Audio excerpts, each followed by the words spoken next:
পূর্ব বর্ধমান জেলার রায়না বিধানসভার রায়না ২ নম্বর ব্লকের বুলচন্দ্রপুর থেকে মোহনপুর পর্যন্ত প্রায় ৮ কিলোমিটার দীর্ঘ রাস্তার বেহাল দশা দীর্ঘদিনের। প্রধানমন্ত্রী গ্রাম সড়ক যোজনার আওতায় কাজ শুরু হলেও মাঝপথে তা থমকে যাওয়ায় চরম দুর্ভোগে পড়েছিলেন সাধারণ মানুষ। বিষয়টি সংবাদ মাধ্যমে প্রকাশের পর তা নজরে আসে স্থানীয় বিধায়ক সুভাষ পাত্রের। সমস্যা সমাধানে সোমবার প্রশাসনের উচ্চপদস্থ আধিকারিক ও SRW ইঞ্জিনিয়ারদের নিয়ে সরেজমিনে এলাকা পরিদর্শন করেন বিধায়ক। পরিদর্শনে দেখা যায় রাস্তার দুধারে সরকারি জমি দখল করে কিছু দোকান ও বসত বাড়ি গড়ে উঠেছে।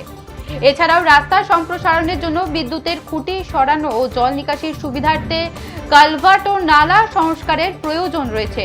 উচ্ছেদ আতঙ্কে ব্যবসায়ীরা বিধায়কের দ্বারস্থ হলে তিনি আশ্বস্ত করে বলেন, হঠাৎ করে কারো দোকান বা বাড়ি ভাঙা হবে না, নিয়ম মেনে নোটিশ দেওয়া হবে এবং প্রয়োজনে সরকারি জায়গা বিকল্প পুনর্বাসনের বিষয়টিও বিবেচনা করা হবে। বিধায়কের এই মানবিক আশ্বাসে স্বস্তি ফিরেছে এলাকায়। স্থানীয়দের আশা, দ্রুত এই কাজ শেষ হলে দীর্ঘদিনের যাতায়াতে দুর্ভোগের অবসান ঘটবে।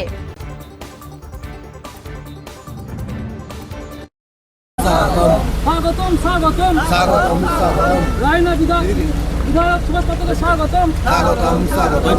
হ্যাঁ, সময় দাও, তুমি এগিয়ে যাও, তোমার সাথে পরিদর্শনে বুলচন্দ্রপুর থেকে যে মোহনপুর যে রাস্তা আছে, দীর্ঘ রাস্তা, দীর্ঘদিন ধরে বেহাল টানা পোড়ানোর মধ্য দিয়ে রাস্তাটা আবার নতুন করে কাজ শুরু হলো। কি বলবেন এবং পরিদর্শন নিয়ে কি বলবেন?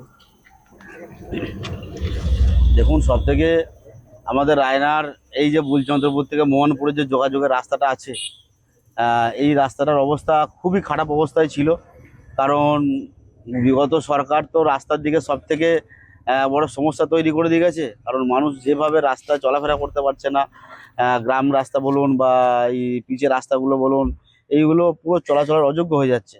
তো আজকে এই রাস্তাটা দীর্ঘদিন ধরে কিছু সমস্যার জন্য কাজের গতি আটকে যাচ্ছিল। তো সেই সমস্যাগুলো মেটানোর জন্যই আজকে বিডিও সাহেবকে থেকে আমাদের ইলেকট্রিক RM বা DM সাহেব ছিলেন, থেকে মোটামুটি কারেন্টের পোল যেগুলো আছে বা যেগুলো একটু দোকান করার সমস্যা আছে রাস্তাটা তৈরির ক্ষেত্রে, সেগুলো আগামী দিন যাতে ক্লিয়ার করা যায় তার জন্য এবং রাস্তাটা সুষ্ঠুভাবে করা যায় তার জন্য আজকে পরিদর্শনটা করা হলো।